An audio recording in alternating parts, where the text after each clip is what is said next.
Hey there, welcome to episode 89 of the Quaggling Sand audio program. I'm your host, Dan Hugo. We're recording this at 6:08 p.m. on Wednesday, July 23rd, 2025. Later than normal. Yes, I am getting over a weekend cold, I guess it was. There was a fever. There was some aching. There has since been sneezing and coughing. I got all the dwarfs in there. So of the seven, and so it just threw my sleep schedule was completely thrown off yesterday and today. 2 nights ago and last night. So I'm getting back to normal. You may be able to hear I'm all stuffed up a little bit. But anyway, on with the show. Today's title and topic: maps.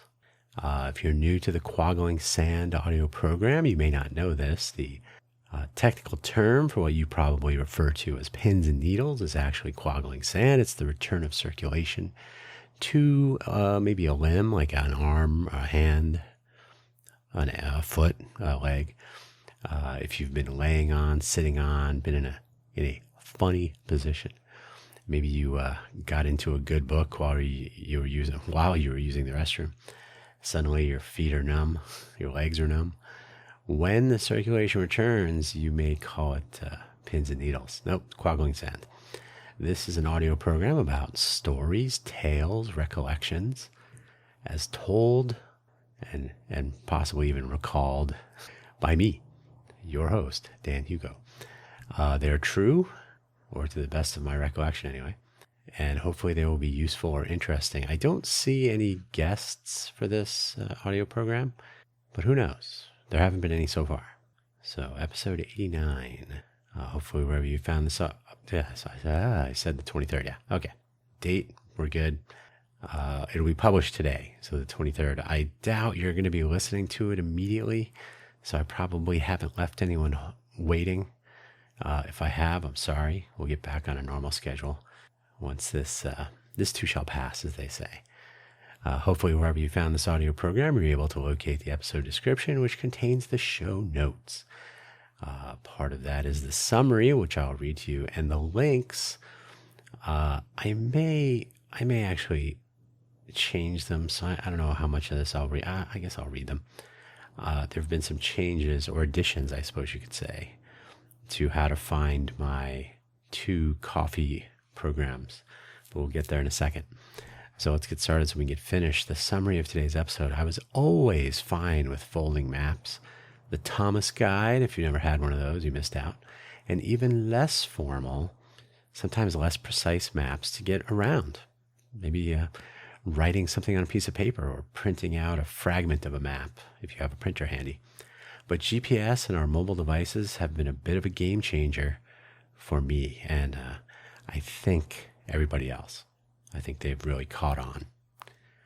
The links for today's episode, I don't have any links to maps or tools or anything. I would rather link to some things when I finish them. I'm kind of tired of linking to things that don't ever happen. So the usual, buy Dan a coffee. I should change that. That's kind of silly. There's no obligation to spend any money at these. That's why that's silly. buymeacoffee.com/DanHugo. You can go there and there's a profile page with links to all of my audio programs, my Coffee Bean affiliate links. If you are interested in any of them, it doesn't cost you any extra. And you can try some of the same coffees that I drink all the time. There's some biographical information at the top of the profile and links to all my projects and whatnot. A few other affiliate links at the bottom. Google Fi link if you want to sign up for Google Fi cell phone service, etc. So things like this. These are services I actually use. So they're not like ad placements. They're actual Performance by Street. They are actually things I do use. So I endorse them directly. Buy Dan a coffee if you want. But you don't have to. Buymeacoffee.com/DanHugo. And then the Buy Me an Update audio program, buymeacoffee.com/DanHugo/posts is no longer exclusively available at buymeacoffee.com, but it is the Monday previous week's audio programming episode rundown and news and announcements upcoming 5 minutes or less, microcast. It also has its own Spotify channel now. Guess where that's linked from? The buymeacoffee.com/Dan Hugo profile page, of course. I will tack on the links at the end here. I didn't put them in there, but they're Spotify creator links. I literally just set these up last week, so I need to add some more RSS platforms to spread the word more. But right now they're available in the Spotify RSS feeds. The other one, Ko-fi.com, ko-fi.com/Dan Hugo. And more importantly, the Coffee Solo audio program, Ko-fi, ko-fi.com/Dan Hugo/posts. That's an audio program that is not published on a particular schedule, and there's no particular topic. It's just whatever, whenever. It too has a parallel publication site at Spotify. Why? Because neither Buy Me a Coffee nor Ko-fi.com enable RSS feeds, which is the lingua franca of podcasting, of audio programming. I don't know if you know this. YouTube has RSS feeds. I think you might be able to turn them off for your particular channel or programming on a particular channel. But the fact is, YouTube does provide RSS feeds for their channels, or at least some of them. So, yeah, I don't know what to say. And Buy Me an Update was a disappointment when their system was down and I couldn't upload, and they were not very helpful. So, alternate avenues. So I'll stick those links at the end here. I'm not going to read them to you, but they are also available on the buymeacoffee.com/Dan Hugo profile page.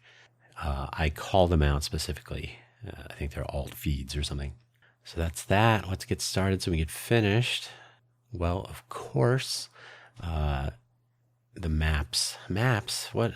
Everybody uses maps. This sounds like a silly notion. Of course, everybody is using a mobile device with GPS and applications like Google Maps or iMaps or Apple Maps or whatever. And others. And every application under the sun is also keeping track of you and sending your information to who knows how many countries to not only get around, but to plan for congested traffic, to get around collisions. So get around town or get around an actual collision or other blockage. To keep track of detours, which here in Vegas, they can change. The joke is that the state bird is the orange traffic cone. And there are other severe congestion issues. You never know. You never know what's going on. So just getting around, there is infinite utility found in the mobile mapping platforms, mobile location services that, I mean, a significant fraction of people in most cities have access to these things, and they're very useful. I am going to venture a guess that Gen X, of which I'm a part, is generally familiar with using paper or physical maps without the added convenience of GPS. Maybe you even remember when GPS was purposely made inaccurate. This was called selective availability, or SA, to prevent bad actors from using highly accurate GPS to target weapons or other shenanigans. And how that all changed in around 2000 when President Clinton signed away the SA. Interesting times these past few decades, including how we figure out where we are. You may even remember recording vehicle mileage for tax purposes with a logbook in the car for dates and locations and notes and whatnot. Keep those receipts handy. Not to mention any form of record keeping when it came to where we were at some time. Alibis were much less verifiable back then, but it was also less easy to let people know where we were so they could pick us up at the mall, the airport, wherever. I'm on the northbound side of the airport. What? We're waiting for you on the southbound side. Okay. GPS to the rescue. My early map days, I moved back to Phoenix for my first tour in Silicon Valley in August of 2001. 2001, come on. Which was indeed great timing, of course, and I only had the basic or feature phone that was most common back then. The BlackBerry was sort of coming along. It was almost more of a text pager that you could actually make calls on with if you put an earbud in it. Like it didn't really have like a handset speaker configuration, so you could use it like a phone. But I think it had telephony features, I think. I never had one of those early ones. However, internet mapping tools were becoming a thing, not on phones yet, but with MapQuest, quite useful at the time. I don't know whatever happened there, but I guess I can wonder. I had had a Garmin GPS device, good for way back, waypoint tracking. So along the way, along the trail, along your journey, you can mark off points. Like, okay, we made this landmark, we made this milestone, we made this the halfway point, etc. But base maps, which were not really like the modern day maps, so it was more like keeping track of trips or hikes. But the base maps were not as useful, so you couldn't really use it as a street map. You could get a car-based mapping tools. They usually had a CD-ROM drive. You'd mount it in your trunk, and there'd be a big old display in your dashboard somewhere. Yeah, nothing like we have now, but it was coming along. And of course, determining current location was reasonable. So if you had this Garmin device, you could always figure out where you are. If I needed help, if I was stuck somewhere, which never happened, but if I did, I suppose I could read my longitude and latitude off to someone over a cellular connection or from a payphone or whatever. Maybe that would work. It should work as long as they knew what to do with those numbers. I could also download the location history from the Garmin device over a serial connection using a proprietary adapter to plot my trips on a map if I wanted to. This would all get far easier and more useful soon enough, though. I never really made the full use of the Garmin GPS device. They were really well designed. Yeah, they were wasted on me.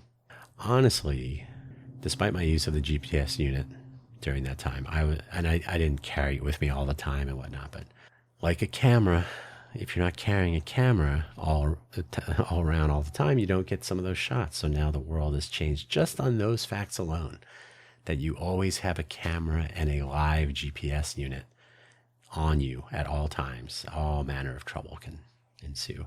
But I was not all that into various geographic coordinate systems to use these things and mapping tools and whatnot. I see where we are. So most GPS units and tools and interactions with them are using WGS84 if you're curious. And then any of the subtleties that go with really using maps and location information, not just looking at it and saying, oh, okay. But this would change soon enough also. So enter the smartphone. I moved back to the Bay Area in here somewhere. I was not an iPhone fan. Never became one to this day. But I did get a BlackBerry Curve with a little trackball and a nice color screen on which I would view the wonders of Google Maps. I love the Curve, by the way. Great, really great phone. The Bold was also good, but the Curve to me was probably my favorite. To say this was a game changer would be the understatement of the year for some years. And I was immediately hooked not only on directions to places to replace searching in a physical map or on a physical map. Are you in a map or on a map? I don't know. We're in a map right now. But what is sometimes called dropping a pin or sharing a location with one or more other people for meetups or to let someone know where they should go. You could send someone, hey, you want to go over here. This is where you're aiming for, or whatever else. You never know. So the ability to not tell someone, oh, you have to turn left at the mailbox and turn right at the pink sign and then go down. You could literally say, here's where you're going, and your device will tell you how to navigate to it, or it will come really close or not close at all. I think we've seen all of that in the news. Want to remember where you parked your car? You could drop a pin. I think that's probably one of the most useful things, is to remember a location. It doesn't have to be where a car is, but remembering a location. You can usually save a location to a map. I think that's pretty normal now. So, but it's basically the same thing. Mark this space. Here's my little X, my virtual X on this very spot. And I don't have to be on that spot when I do it, so that's even more convenient. I was working at Palm on the pre when I was really diving into maps.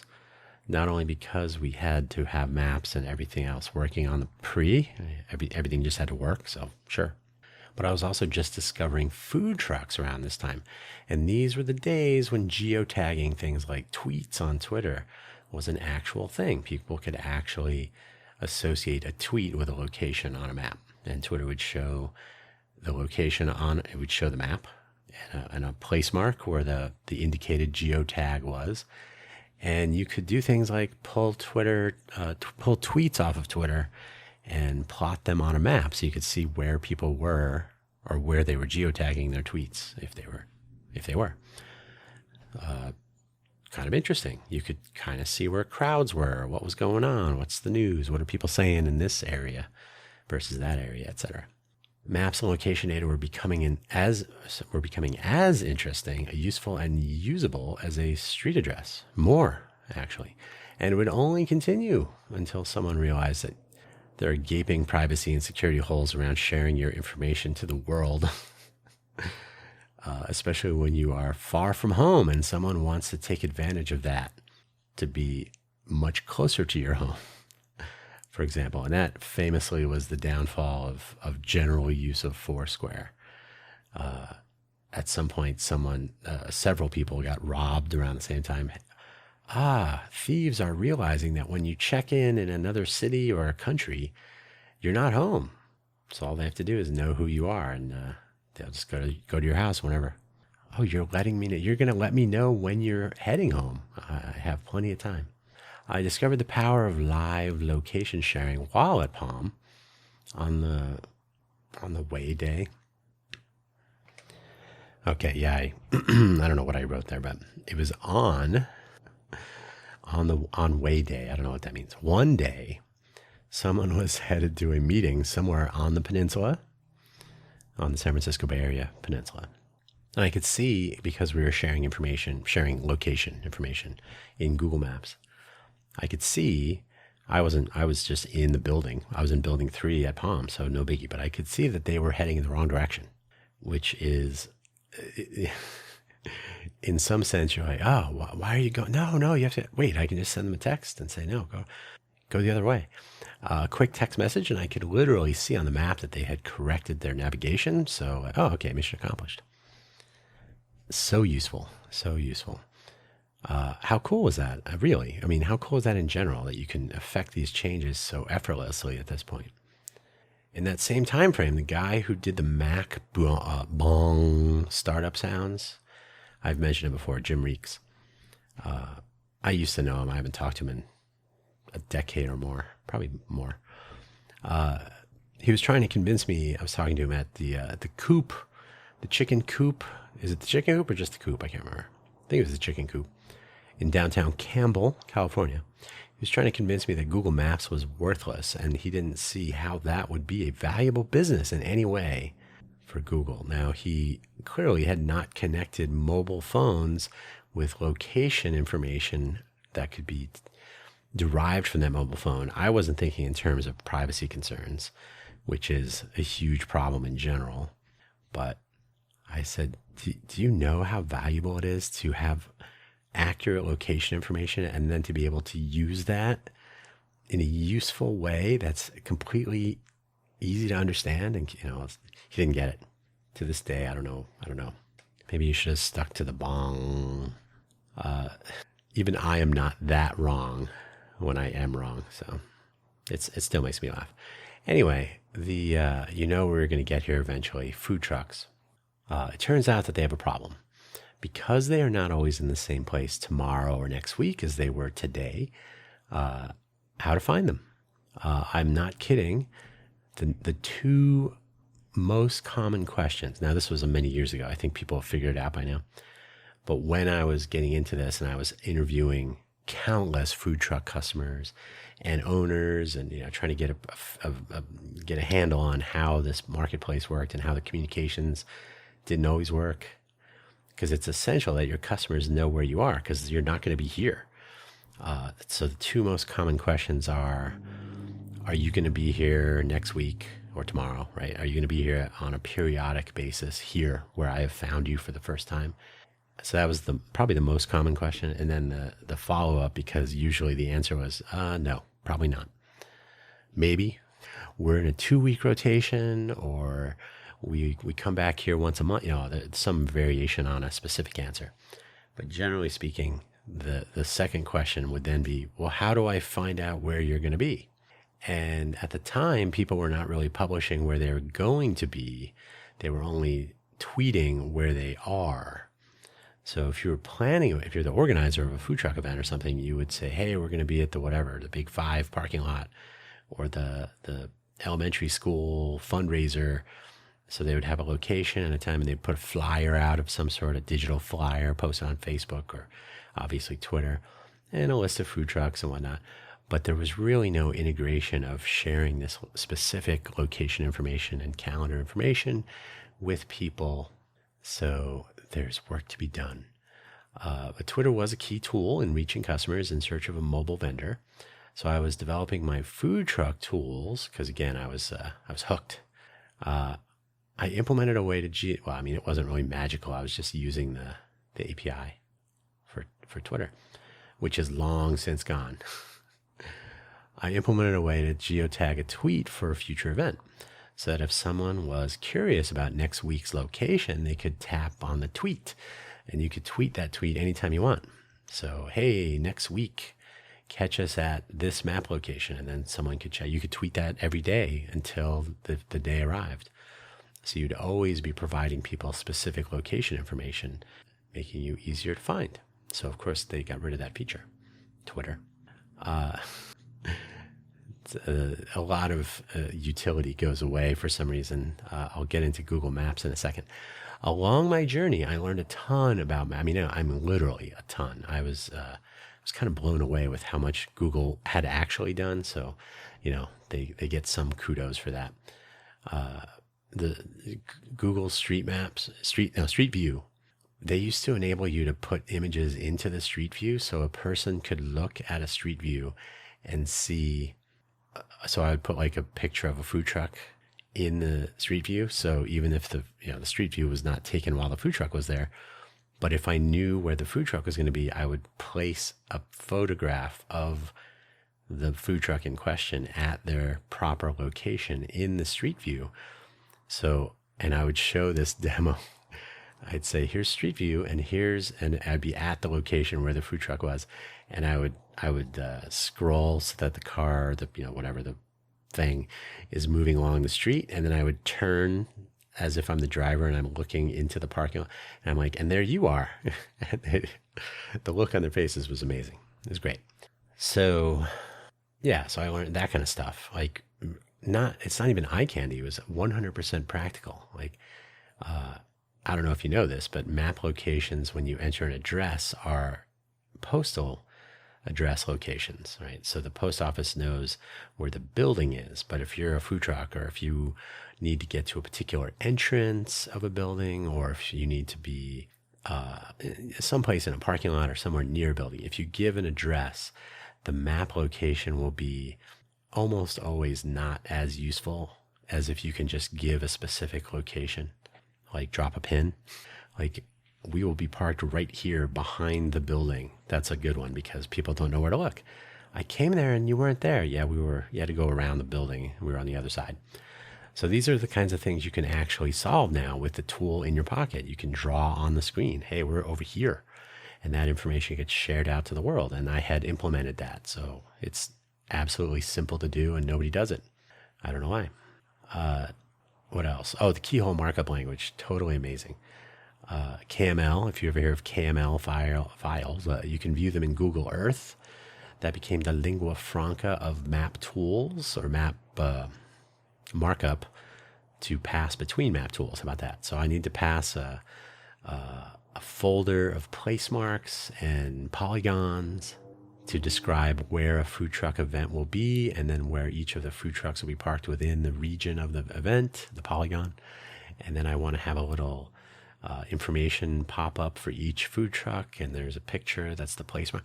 All this stuff, it's a standardized way of describing all this, and you could give someone a URL that would open in Google Maps, and it would display your KML file on a real map projection. It was probably one of the most useful things you would ever imagine a company would want to discontinue and remove support for, which they did. but anyone could click on that URL, be pointed to a KML file, and you could literally display 1,000 food trucks. Like, here's the file, and it has all of the mobile vendors doing any business today, later, lunch, dinner. You could have them in folders. There's navigation between folders. There's all kinds of cool stuff. So totally useful. Definitely glad they got rid of that. This half the food truck customer engagement challenge right there is to tell them where you're going to be so they can get that information easily. Like, do I have to install 10 different applications or log into something? No, you just click on this. It opens in the Google Maps app you already have. Done. Of course, the really interesting ideas would begin to flow when the food trucks and their customers and fans could provide location information to a central service. And you don't have to give your name. You just say, I like this area. Customers could mark areas where they wanted to watch for food trucks. When are food trucks going to be here? Maybe walking distance from work or the local school or the event, the first Friday. Like, oh, tell me when food trucks are in the first Friday region of our downtown. And then you could get notifications, right? Some people will do proximity. Like, your phone will tell you, oh, there are food trucks near you right now. And I just don't think that's useful. Maybe it is a little bit, but I mean, it's not uncommon, but how often are you thinking, oh, I could go to a food truck right now because there's one near me? I'm sure it's not zero, but if you said, can you tell me when my favorite food trucks are nearby to the 5 different locations that I frequent, then you could kind of fit that into your life. But if you're just randomly tooling down the street because you have an errand to run or you have things to do and you're like, oh, there's a food truck near me, that just doesn't seem as useful. But once you have customers and fans that are saying, tell me when my favorite food trucks or any food trucks are near my workplace, near my home, not a home address, but like in a region, right? An amorphous polygon, right? Just somewhere in this area, or near a school or near anywhere, right? Just tell me that. Well, now you can start to gather, where are people keeping an eye out for food trucks? So for the food truck owners, they suddenly have new opportunities to say, oh, we've never even thought about going over to that place. We could totally go over there and see if people like our stuff, right? So it helps you identify warmer markets to maybe open up and establish. I've never seen anyone get this because usually food truck applications are more concerned with which food trucks are opening soon or going to be at lunch today, lunch tomorrow, dinner tonight. They're really not thinking like market research. So they're a loss. So yeah, adding a calendar integration makes it a whole new ballgame. The moving vendor, moving customer problem starts to become solvable, and it actually is solvable. So one of these days, my someday project will be a way to show that. Someday, not today, but someday. But first, the Android One. That's as in number 1. Before the food truck platform became my permanent someday project, I got my first Android phone, the first Android phone. It was called the Android One, which I have spoken of previously as the device I brought to my Palm interview, and made it my discussion topic for each of my interview sessions within my interview. So I think I talked to maybe 6 or 8 people. So every time someone would come in, I'd say, I got the Android, and I have some thoughts. So I basically turned it into me expressing my views on how they implemented various things on the Android device. The Palm Pre was basically trying to compete somewhat against the Android device, but definitely against the iPhone. So everybody knew what the iPhone was doing. The Android One was brand new. I was interested in hyperlocal at the time. Oh, by the way, the Android One had a nice big screen. It also had a keyboard and a trackball and the flip-up screen, so it had the keyboard under it. It was huge and bulky and ugly, but Google Maps definitely worked on it, and it looked nice because of the big color screen. I was interested in hyperlocal at the time. This was trendy, and based on a comment a bartender friend of mine said one time about trying to get more regulars for a new shift she had at the local Irish pub. I figured this would be an interesting side gig idea, a thing I called Regular DB, a name inspired by IMDb, the Internet Movie Database. So instead of movies, cast, and crew all cross-referenced, think businesses, service industry, and entertainment all cross-linked. Basically, if you met my bartender friend, call her Jill, at Fibbers, and there were other people at Fibbers, maybe a regular customer would be interested in to know when Jill and her colleagues were working different shifts. Maybe when one of them was at the sister restaurant or bar, pub, Molly's in Mountain View, and so on. And when a certain band was playing, so the entertainment, the people working, and the different venues. So, now I can see, I know I like Molly's, and people at Molly's also work at Fibbers. So it enables a customer to discover through this network of connections new places to hang out and where their favorite employees are. And by the way, I did ask people, if you knew your favorite bartender or band, or if somebody is playing or working or whatever at a location far away, would you make the trip? And they, like 80% of the time, it was, yeah, I could see it. I mean, especially if I haven't run into them in a while, I would head out there or wherever. And so people would make a trip if they know they're going to go to a place where people know your name, to coin a phrase. So it was a viable idea, except for the fact that there were two problems, which I'll get to in a moment. No, I think I'll get to it right now. No, wait, no. Yeah. Yes, I'll do it right now. Somewhere in there, two things became apparent. People in the service industry were in a line of work that was already established, such that customers would find them anyway. And I was told that. Like, this is really awesome. I would totally use this. But also, my customers figure out where I am and they find me. So there was not this like crushing need to have this communication channel. It was still cool and everybody loved it, but it was like, it was solving a problem that was not an actual problem. It was a nice to have, but not a serious pain point. For the customer side, also not a real pain point. Not everybody was thrilled with what they perceived was a stalker tool. If you're telling people where you're going to work after today, right? Oh, you're working at this other place next week. Interesting. I don't know if that would work out that way, because you could certainly call the place. 9 times out of 10, the person that answers the phone will tell you who's working at a particular bar, restaurant, pub, whatever. So maybe those two. Well, the first concern was legitimate. The second one was, okay. I mean, if people perceive that, it's true. When I attended my first food truck event at Edgewood Shopping Center, so it was called Edgewood Eats in Palo Alto. I think I've talked about this previously. The move from service industry employees to mobile vending business owners made a lot of sense. Here are mobile vendors, just like if you're a bartender and you work in 3 different locations, telling your customers which of the 3 you are working in, or if you have an unexpected night off, or you're sick, or whatever, right?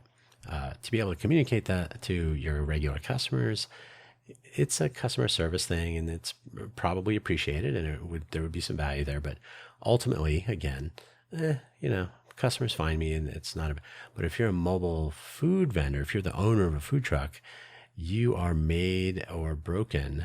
It's make or break if people don't find you. And unlike the scenario I've described here, where one bartender might be in one of 3 locations, for example, a food truck might be in any of 10 or 20 different places. Who knows? So that the odds of someone happening upon them are not great. So yeah, it just seemed like a better interface to work with business owners with a similar problem as service industry employees, but they were in a much stronger position to take a proactive role in fixing this. So there was a legitimate pain point that they could actually say, yeah, this cost me money. It cost me money when nobody knows I'm here. So yeah, that Edgewood Eats was a seminal moment. As for the stalker tool part, I had been developing a mobile web app for the food truck thing, which is the way to go. Nothing to install. That was the early days of that. So that's a whole nother story. I had it running on my BlackBerry. You didn't have to install anything. It was just, you go to a website displayed perfectly on your BlackBerry. Amazing. Like a weird shaped screen like that. And it just totally worked.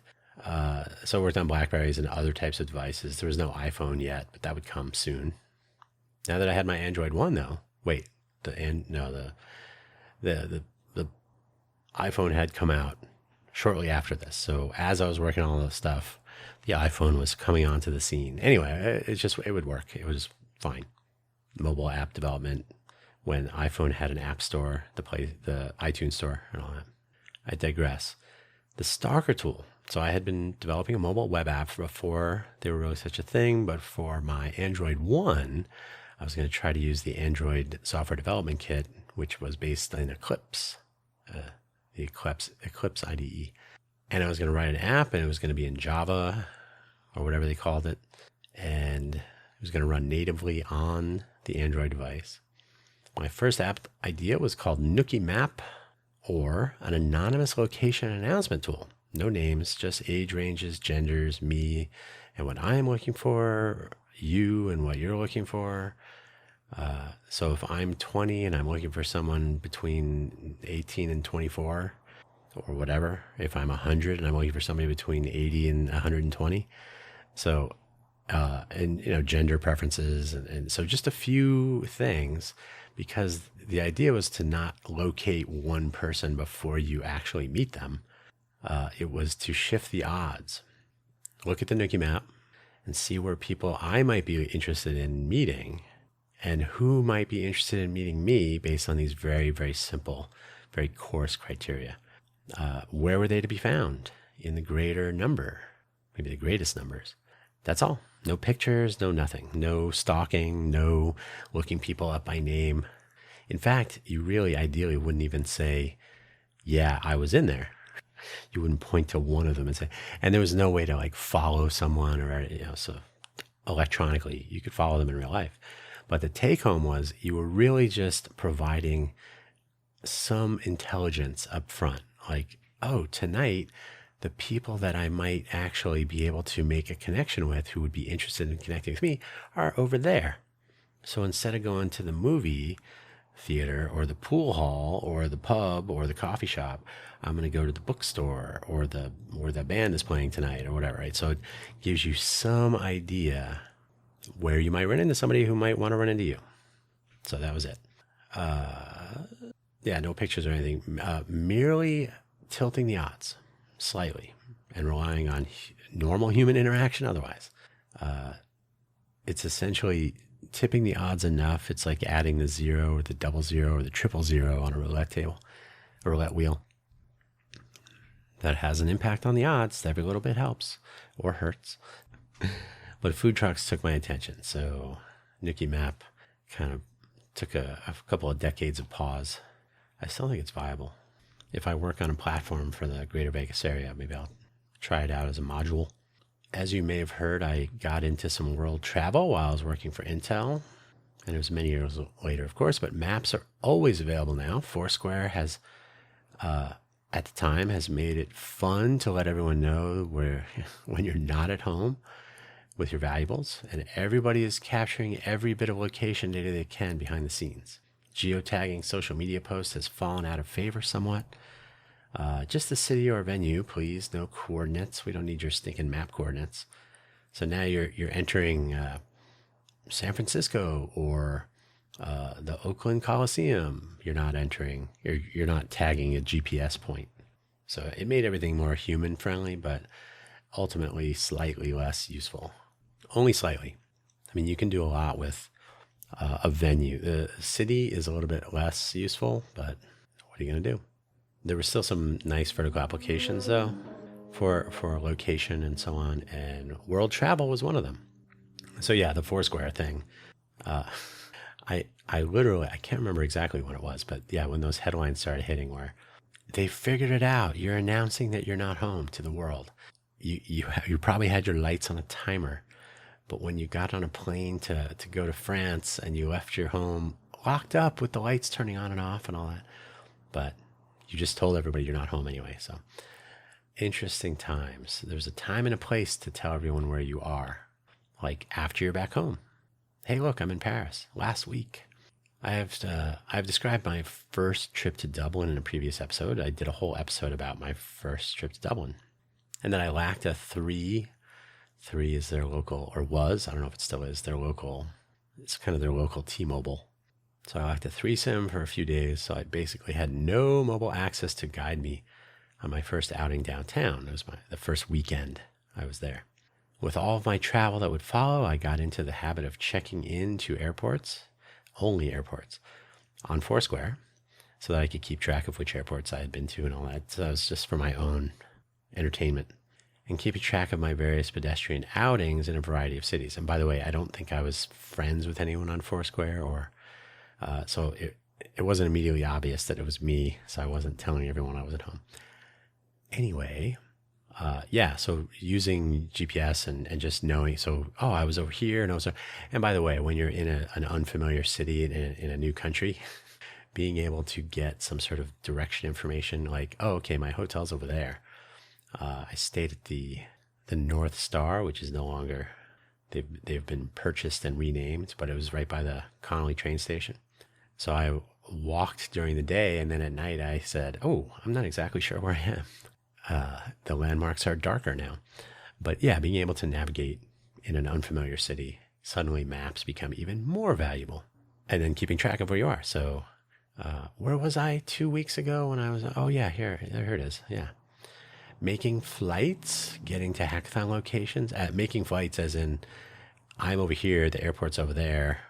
We have to travel that far in 20 minutes, etc. Right? So just having some sense of what's going on in unfamiliar areas. I mean, that's what maps are for.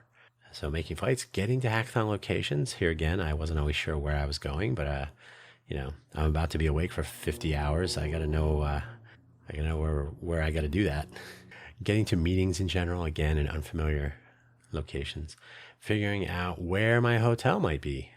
All of it a piece of cake, not to mention having some idea where I had been, as I said, since it was all moving so fast for a while.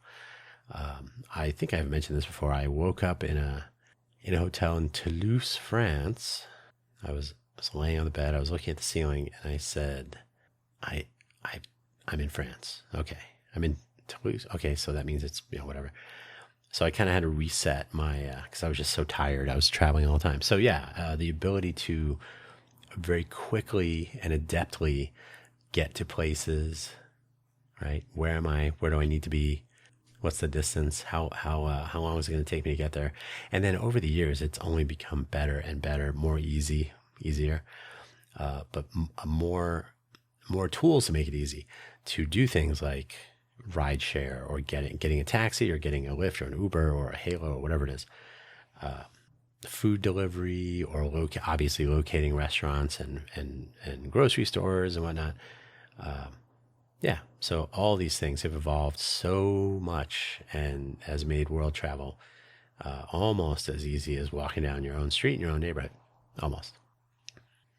Sometimes there was only some time during a layover or in the space around the hackathon itself for a meeting with maybe if there was a colleague or two in town, and maybe for the same hackathon, or maybe it was an event, maybe Maker Faire or something, or maybe back at home. So when I'm home, trying to make the most of the time I was home was useful. Tools like Glimpse hit that sweet spot. If you're not familiar, Glimpse, spelled with a Y, GLYMPSE, where I could share a link with someone, which they could view in a web browser on their phone or on their computer or in their installed Glimpse app if they had it. It would show my current location if I was on the move, updated live or nearly live until I reached my destination, which might be where they're headed. Then the sharing ended automatically, so I could temporarily share my location. This solved a lot of privacy issues. It also wasn't publishing it for the world to see. It was just whoever had that link. And Glimpse is still around. They're still in business, which is always nice. I think they still support that general use case, as I described. But they have leaned into a business model aimed at monetizing this location notification service at scale, and good for them. It's a great product, great service. Worked great. If you're trying to meet someone somewhere, they're going to pick you up, or you're going to pick them up, or you're converging on a location. Maybe you're meeting at the mall. Oh, where in the mall are we meeting? I don't know. I've never been to this mall. This is a new country. Okay, we'll go to the mall and so you could literally see where each other is, where both of you are, or any of you are on your phone. You say, oh, okay, you're over here, I'm over there. And then once you all meet up, turn that sharing off. It's done. It's over with your day. The one thing though I will note, or you could note, Glimpse works in the now. So if you're going over to meet someone now, or you're on the road headed somewhere now, totally useful. And they actually have food trucks as a use case. So you could figure out where your food truck is now, or they're on their way to the event, or, oh, here they are at the event. So sometime today, but where is my food truck going to be next Thursday? That's where the Glimpse tool is not ideal. So it's great at what it does. It's part of the toolbox. Last section, location, location, location. So location is a thing now. It has been a substantial set of tools built around it. Standards for interchange, the KML stuff, the GeoJSON, the other stuff. Almost universal acceptance by the casual user audience. Pretty much, if you say directions, people will assume you'll be opening a map application on whatever the device is. It could be a Google or an Apple map or something. Everything has come a long way. I think enabling any person to have their various AI agents or whatever is coming along, to be able to find them parking spaces, shortest walking distances, best non-walking routes with ramps and so on, flat surfaces to minimize inclines and declines, right? Why not? Connections to transit or rentable bikes, proximity to related businesses for a quick snack or a video call. The list goes on. And sometimes it would be nice if your agent, if your AI tools, if you could just talk to your backpack or whatever, hey, tell me where we're going for coffee. And it would say, turn left. Several of the ideas on my infinity list revolve. That's the list that never gets shorter. Revolve around location, whether static or moving, and usually associated with a calendar and other structured information. Map layers should be a thing. And sometimes they are. Usually a map layer is, toggle the map layer on and off. But I think you should be able to do things with map layers that are presently done with like TikTok videos. You should be able to duet map layers, for example. Map layers should be a thing. I really wish Google still enabled KML support in their Maps app. They're enabled in Google Earth, but not everybody has Google Earth installed. Who is not using Maps? Which is not a great thing because they have too much power, but Google has done a lot of things well. So what are you going to do? So the Maps app is essentially ubiquitous. There are other ways, but again, there's been so much headway made in making these things just automatic, like reflexive. Everybody knows what the blue dot means when it's moving. Everybody now knows what it means when there's a little cone that's sticking out of, you're heading this way, right? So it's giving you the direction of travel. And what about the red marker? The red, it looks like a push pin, sort of, not really. Okay, that's where we're going. And if I tap on that, I'll get more. The whole user interface, the whole user experience has become. It's not perfect, but it's certainly idiomatic. Maybe. People know what to do, so that's a good start.